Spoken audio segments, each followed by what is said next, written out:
नमस्कार। आप देख रहे हैं मिथिला जी के जीएस दरभंगा, अपना डॉक्टर स्वयं बने। इस वीडियो में हम आप लोगों को समझाएंगे कि औषधि सेवन काल, औषधि सेवन करने का समय क्या कैसे है, उसको जानते हैं। तो आइए वीडियो स्टार्ट करते हैं। और वीडियो स्टार्ट करने से पहले आप अगर मेरे चैनल पर नए हैं तो सबसे पहले आप मेरे चैनल मिथिला जी के जीएस दरभंगा को सब्सक्राइब कर लीजिए, बेल आइकन उसको भी दबा लीजिए, साथ में शेयर भी कीजिए, ठीक है, ताकि अधिक से अधिक लोग इसको जान सके, अपना डॉक्टर स्वयं बन सके।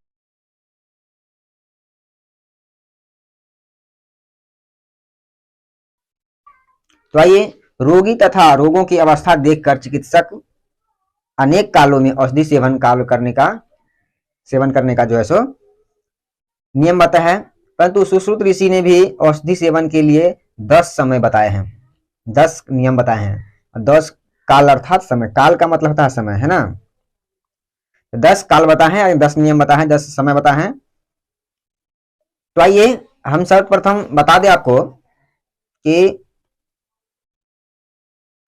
पहला नियम है अभुक्त, अभुक्त, है ना। प्रातः काल शौच आदि से निवृत्त होकर बिना कुछ खाए ही जो औषधि सेवन किया जाए उसको अनुभुक्त काल कहते हैं। जब प्रातः सो करके उठते हैं और उठ करके उठने के बाद निवृत्त यानी नित्य जो क्रिया है उसको करने के बाद कुछ खाए पिए जो औषधि को सेवन करते हैं उसको हम कहते हैं अभुक्त काल कहते हैं, ठीक है। उसे जो सुबह सुबह जो खा रहे हैं खाली पेट नित्य क्रिया करने के बाद बिना कुछ खाए पिए, उसी को कहते हैं अभुक्त। अभुक्त उस समय को कहते हैं काल, तो उस समय खाएगा औषधि क्या कहा, अभुक्त काल। प्रातः काल निरत्न, प्रातः काल यानी सुबह में, निरत्न अर्थात अन्न रहित सेवन किया हुआ अधिक गुण करता है। अन्न रहित मतलब कि अन्न से रहित हो, अन्न नहीं खाया हुआ हो, खाली पेट हो, और जब आप खाली पेट औषधि का सेवन करते हैं तो वह औषधि अधिक गुणकारी होता है, अधिक फायदेमंद होता है और रोग को शीघ्र तथा निश्चित रूप से नष्ट कर देता है। जब आप खाली पेट आयुर्वेद दवा खा रहे हैं तो वह जो है सो आपके लिए बहुत फायदेमंद होता है और जल्दी से जल्दी उस रोग को नष्ट कर देता है। क्योंकि जब आप भोजन कर लेंगे तो भोजन करने के बाद पहले वो जो है सो भोजन को पचाएगा, उसके बाद खाइएगा, तो उसके साथ साथ जो है इसकी क्रिया होगी। लेकिन जब आप पहले औषधि का सेवन कर लेंगे तो मेरे जो पेट का पाचन तंत्र है पहले उसकी क्रिया करेगी, ठीक है, वो शरीर में जाएगी। तो सबसे पहले जैसे ही औषधि खाने का यह समय सबसे उत्तम है। लेकिन आप एलोपैथिक में जाएंगे तो वहां का डॉक्टर जो है, चिकित्सक, वो बोलेगा पहले कुछ खा लीजिए उसके बाद खाइएगा, है ना, क्योंकि वो दवा जो है रसायन युक्त है ना, आपको भी लेके उड़ सकता है। लेकिन आयुर्वेद में ऐसा नहीं है, इसमें जो है आप जितना खाली पेट खा रहे हैं तो अधिक फायदेमंद होगा, जल्दी रोग को ठीक करेगा। क्योंकि सबसे पहले ये औषधि का जो रस है पाचन तंत्र द्वारा आपके जगह जगह शरीर में पहुंचेगी। तो ये हुआ आपका अनुभुक्त काल। परंतु बालक, ये तो बड़े लोगों के लिए हुआ, लेकिन जो बच्चा रहे या वृद्ध है, स्त्री है, सुकुमार है, प्रकृति वाले को कुछ खिला करके ही प्रातःकाल सेवन करना चाहिए। जो हुष्ट पुष्ट आदमी है उसके लिए तो बिना खाए ही चल जाएगा, ठीक है। लेकिन जो बच्चा है इसको पावर को सहन करने की क्षमता होनी चाहिए। जो वृद्ध है, स्त्री है और थोड़ा जो लाचार व्यक्ति है, ऐसे व्यक्ति को कुछ खा करके ही, थोड़ा सा, ज्यादा नहीं खाना है, थोड़ा सा अल्प मात्रा में खाना है, उसके बाद औषधि का सेवन करना। इन्हें की बहुत ज्यादा पेट भर के खा ले उसके बाद नहीं, थोड़ा मात्रा में खाना है, अन्यथा ग्लानि और बाल का क्षय होता है, ठीक है। उसके बाद बता दें सारंगधर का मत है। सारंगधर एक चिकित्सक हुए, ऋषि हुए सारंगधर ऋषि। उनका मत है पित्त और कफ की वृद्धि में विरेचन और वमन करने के लिए तथा लेखन के लिए प्रातः काल बिना कुछ खाए औषधि सेवन करना चाहिए, है ना, उत्तम होता है। लेकिन बच्चा है, कमजोर है, बूढ़े हैं, स्त्री है, लाचार है, तो उसमें उस समय में जो है इस तरह का प्रयोग करना है कि थोड़ा कुछ खा ले। लेकिन बिना खाए औषधि का सेवन करना बहुत ही गुणकारी और उत्तम होता है। प्रायः प्रकार की औषधि विशेष काश्य काल का प्रातः काल के ही लेना चाहिए, लेकिन ज्यादातर अधिकतर प्रातः काल का ही औषधि फायदेमंद होता है। क्योंकि उस समय मेरा शरीर जो है सो स्वच्छ और खाली है, सारी शरीर की जो गंदगी होगी बाहर रहती है और हम जो सेवन करेंगे वो सीधे काम करेगी। तो ये हुआ अभुक्त। दूसरा नियम है प्रागभुक्त। प्रागभुक्त किसको कहते हैं? औषधि खिलाकर तुरंत ऊपर से अन्न दिया जाए, यानी औषधि खाने के बाद तुरंत उसको जो है भोजन करा दिया जाए, हल्का मात्रा में, अधिक नहीं, उसे प्रागभुक्त कहते हैं। ठीक है, तो जो औषधि खाने के बाद अन्न खाया जाए, अन्न ग्रहण किया जाए, उसको प्रागभुक्त कहेंगे। अन्न पहले खाई हुई औषधि शीघ्र हजम हो जाती है। अन्न खाए हुए पहले औषधि जो है सो तुरंत हजम हो जाती है, यानी पच जाती है, और बल हानि भी नहीं करती है, शक्ति भी नहीं उसमें प्रदान करती है। ठीक है, औषध अन्न में साथ मिल जाने पर वह मन के साथ नहीं निकलती है।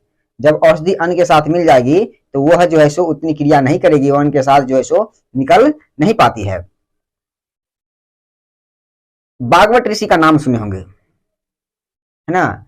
भागवत ऋषि बहुत बड़े ऋषि हुए, है ना?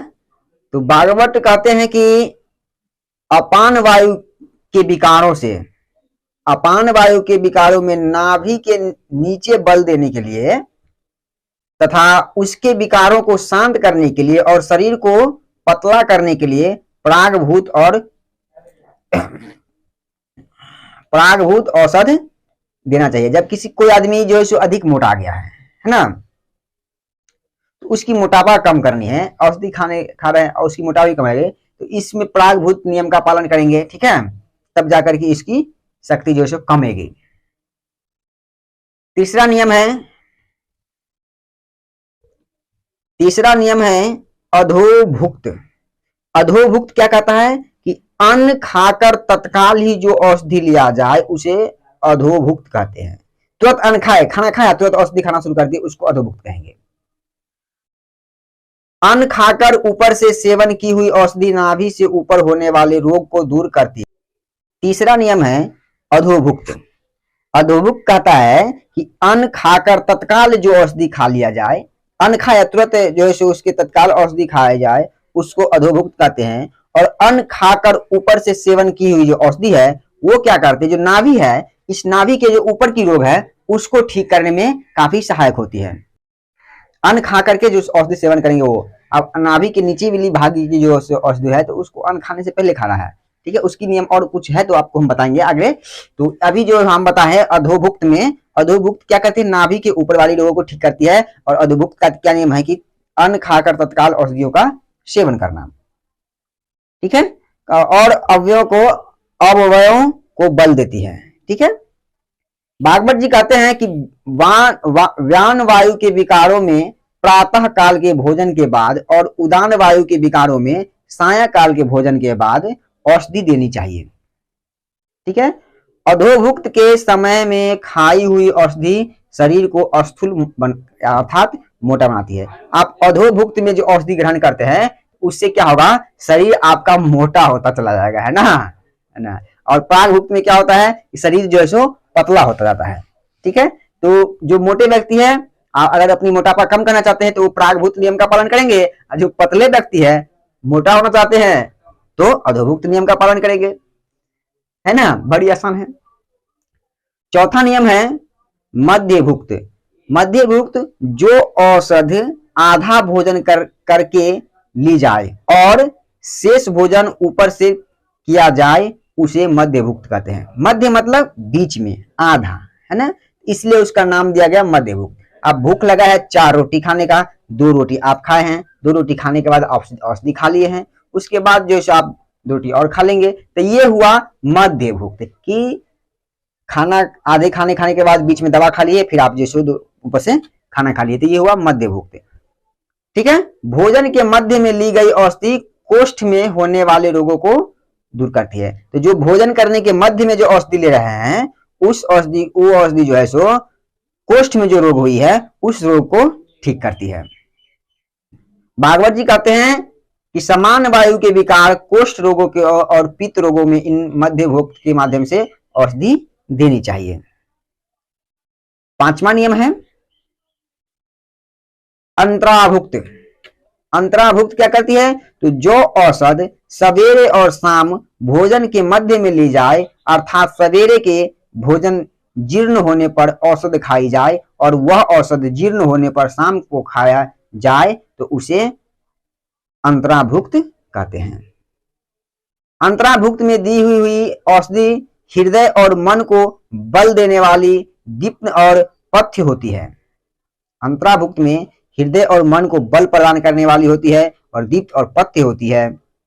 अंतराभुक्त औषधि दीप्त अग्नि और व्यान वायु के विकारों में दी जाती है। अगला नियम है छठा, सभुक्त।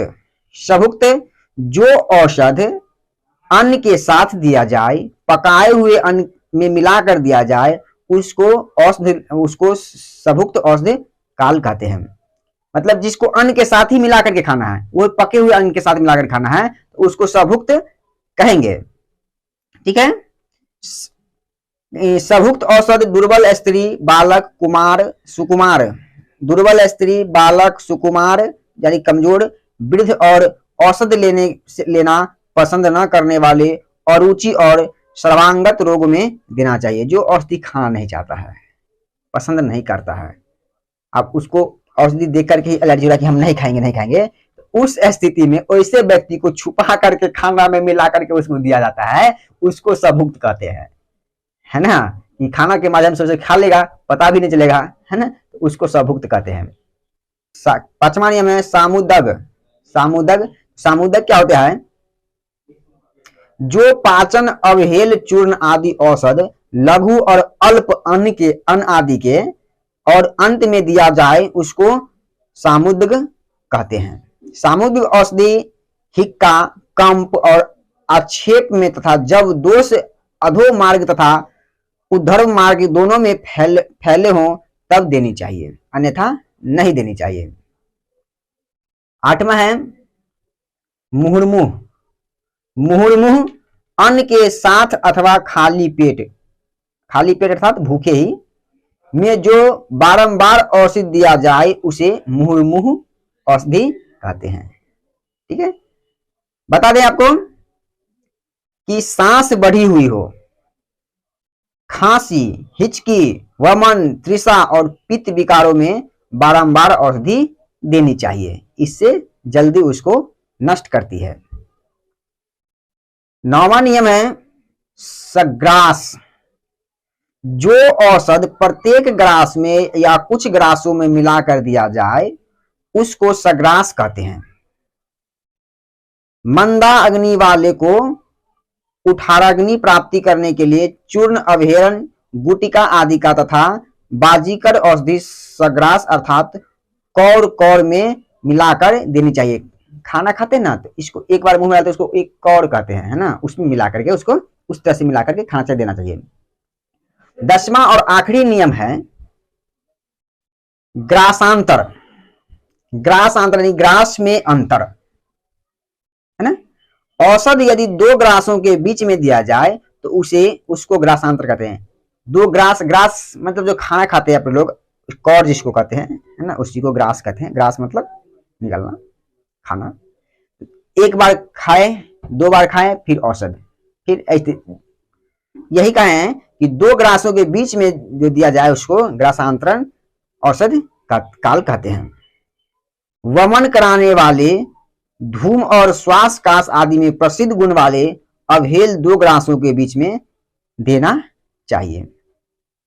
वृद्ध बागवट यानी बागवट जी बूढ़े हो चुके हैं, बागवट कहते हैं कि प्राणवायु के विकारों में ग्रास और ग्रासांतर में औषध देनी चाहिए। जब प्राणवायु का विकार हो तब इसका प्रयोग करना चाहिए, अन्यथा नहीं। सामान्य प्रयोग से ही काम चलाना चाहिए।